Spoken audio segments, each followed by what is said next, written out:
Right friends, welcome back to capsule number 1. This is on Aleppo and Syria crisis. All of you are familiar with Aleppo in recent days. It is under one of the worst humanitarian crises in recent times.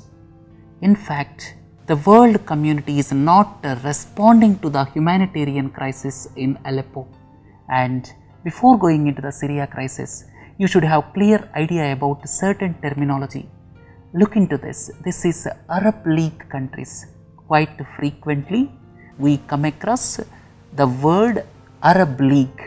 Arab League is nothing but the countries where Arabic is spoken predominantly, and these are Arab League countries. And recently, Syria was expelled from Arab League. Then the next one is, this is Arabian Peninsula. Arabian Peninsula. Peninsula means all of you are familiar with the three sides water, and Arabian Peninsula is on one side Red Sea, and on the other side Persian Gulf, and on the third side Arabian Sea. So this is Arabian Sea, here this is Persian Gulf, and this has got vast oil reserves, and this is Red Sea, and this is basically Arabian Peninsula, and Saudi Arabia and several countries which are rich in oil reserves are situated in Arabian Peninsula. The next one is Middle East. Quite frequently we come across the terminology of Middle East. Middle East is the countries stretching from Iran to Egypt, and some definitions may vary, but please understand this is the general description accepted for Middle East. So these are the countries stretching from Iran to Egypt. So after learning this terminology, you should have clear idea about Arab Spring. And I would like to discuss what is meant by Arab Spring, then what are the reasons for Arab Spring, what went wrong in Syria, what the world community is doing. With this, you will have clear understanding about Syria crisis. Arab Spring. Arab Spring is basically a revolutionary wave of violent as well as non-violent demonstrations. In some countries, they turned violent, which led to civil wars, and in some countries, major protests, and in some countries like Saudi Arabia, minor protests took place. So these are basically violent protests, violent demonstrations in some countries. And what is the reason? We will come to it a little later. And all began because of the suicide by a person selling flowers in Tunisia. It all started in Tunisia. Subsequently, it spread to several countries, and subsequently it led to civil wars in countries like Libya, Syria, Yemen. Please look into this. This is the country Tunisia. And this country, this Arab Spring was started first, and it spread to several countries, but in some countries it led to civil wars. One is Libya, and the next country is Syria, what we are going to discuss, and the other country is Yemen. So in all these countries it led to violent protests and subsequently civil wars, right? And as I have already told you, in some countries, governments were also overthrown, and some countries major protests, some countries minor protests, right? So it all happened in most of the Arab countries, right? This is all about Arab Spring. You may have a pertinent doubt, what are the main reasons for Arab Spring? Please look into this. The main reason is most of the Arab countries are ruled by authoritarian regimes. There is no freedom of speech, freedom of expression. They are all ruled by, what I mean to say is most of the countries. Most of the countries have got authoritarian regimes, and human rights violation with little freedom is the common thing in most of the Arab countries. And at the same time, the advent of powerful social media led to protests on mass scale, and youth were onto the streets. And another reason is political corruption. In addition to powerful social media, other reason is political corruption in some of the countries, and because of all these things, in addition to them, unemployment in several countries, and at the same time the sectoral rivalry which is very old in Muslim community between Shias and Sunnis, that is another reason. The sectarian differences between Shias and Sunnis is another reason. The sectarian divide among Shias, Sunnis, unemployment. This is all about Arab Spring and reasons for Arab Spring. Let us come to Syria. What happened and what went wrong in Syria? As usual, subsequent to the Arab Spring in some countries, Syria was also witnessed several demonstrations. In March 2011, some teenagers were arrested when they painted some revolutionary slogans in a school in Dara.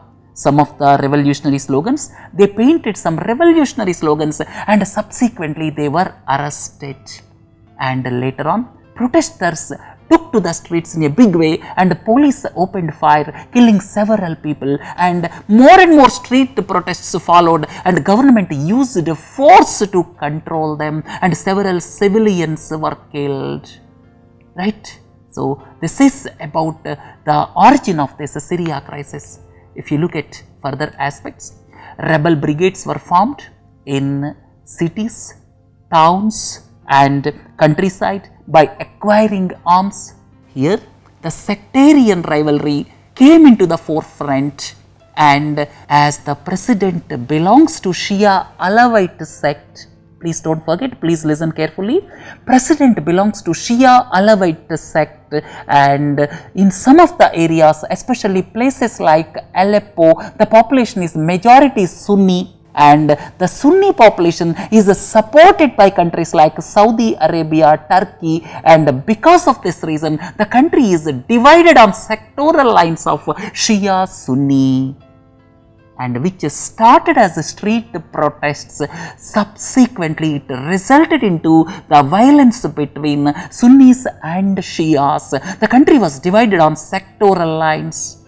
Right? The next point is, as I have already told you, Bashar al-Assad belongs to Shia Alawite and the rebels are supported by Saudi Arabia and Bashar al-Assad is supported by Iran.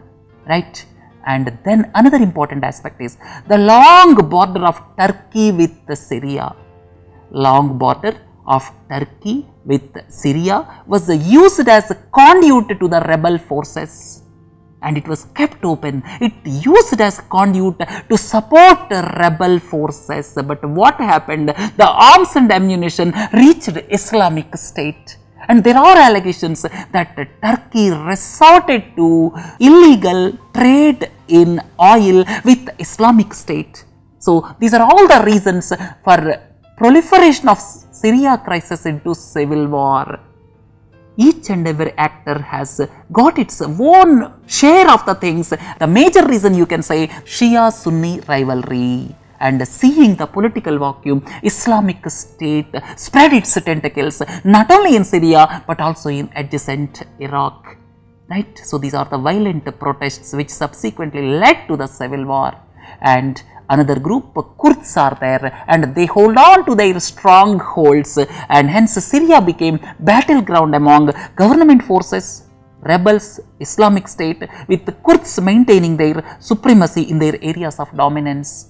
And if you look at various groups in Syria, one is Al-Nusra Front, Free Syrian Army, then National Coalition, then Islamic State, and subsequently the rebel forces were split into several splinter groups. What I mean to convey is several splinter groups came up from rebel forces. Initially, rebels started as a force with much discipline, but subsequently they, after obtaining the arms, several splinter groups came into the forefront which got arms and ammunition from the rebel forces. So, what I mean to convey is the arms and ammunition which reached to the rebel forces, some of them have gone to Islamic State and some of them have gone to the splinter groups. Right? So, entire Syria became a battleground among several forces, and I listed major actors here. There are other minor actors also, but I listed out major actors here.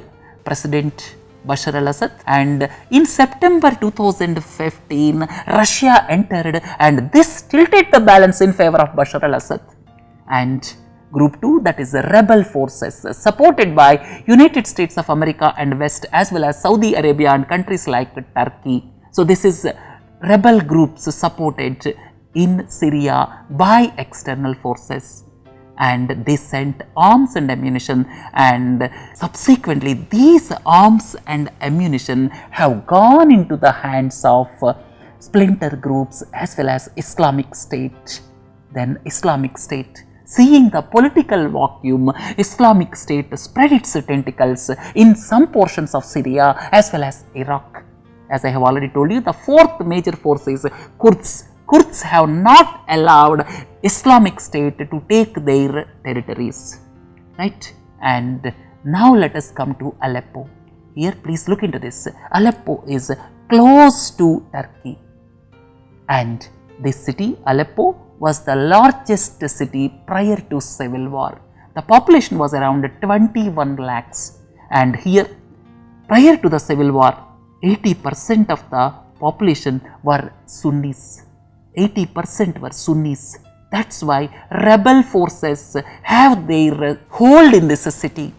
Rebel forces captured several areas of the city, and these rebels are supported by Saudi Arabia as well as Turkey, and there is a long border between Turkey and Syria, and this border is used as conduit for arms from Turkey, and they got their arms from Turkey, and a long border was kept open, and that's why they occupied several areas of Aleppo city, and one part is occupied by government forces. That means one part is in the hands of government forces and one part is in the hands of this rebel forces. Rebels are supported by countries like Saudi Arabia, Turkey as well as United States of America, right? I have given all other features here, and here what happened after the entry of Russia with regard to Aleppo. I have given all the aspects here, and with the entry of Russia, the ground reality shifted towards President Bashar al-Assad, and Bashar al-Assad forces started offensive on the rebel forces in Aleppo city, and because of the offensive launched by government forces on the rebels in Aleppo city, several civilians were caught in the crossfire and several civilians were killed, and several war crimes were committed, and thousands of children were lost their lives.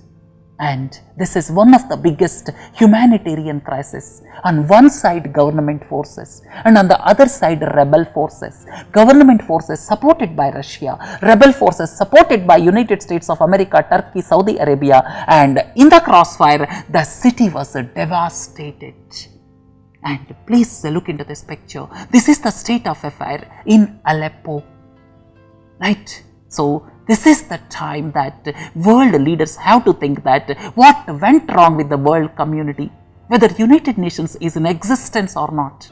So these are the questions pondering everybody's mind after the incidents in Aleppo. And look at what is the way out. As I have already told you, with the entry of Russia, the scales are tilted towards Bashar al-Assad, and decisive victory in Aleppo emboldened the government forces, and rebels got weakened. And the other important aspect, as I have already told you, the support given by GCC countries led by Saudi Arabia basically led to the proliferation of splinter groups as well as the proliferation of Islamic State. Please don't forget, Islamic State is also being weakened in recent times because of the government's offensive with the help of Russia. Then at the present juncture, the victory of Bashar al-Assad in major cities emboldened the government forces, but still vast swaths of countryside is still held by rebel forces as well as Islamic State. And Islamic State, not only in Syria, it extended its tentacles as a destabilizing force in several countries across the world. and with the ceasefire recently announced in Aleppo, it is high time that all the stakeholders to sit together and find some political solution to the 6-year-old civil war. And we discussed in detail about what is the main reason for Arab Spring and what went wrong with Syria, what are the main actors in Syria, and what is the state of affair in Aleppo, and what is to be done to solve Syria crisis. So these are the aspects we discussed, and let us hope good days to come to the Syrian people which are caught in civil war. And final conclusion is, Syria is another monumental failure of the world community as a whole, and it also raises pertinent doubts whether the United Nations exists or not. Is there any relevance of United Nations or not? So these are pondering everybody's mind across the world. Right friends, this is the biggest humanitarian crisis, and let us hope good days to come for Syria. Right friends, with this let us conclude. Have a nice day. Please do join for other capsules. Thanks a lot.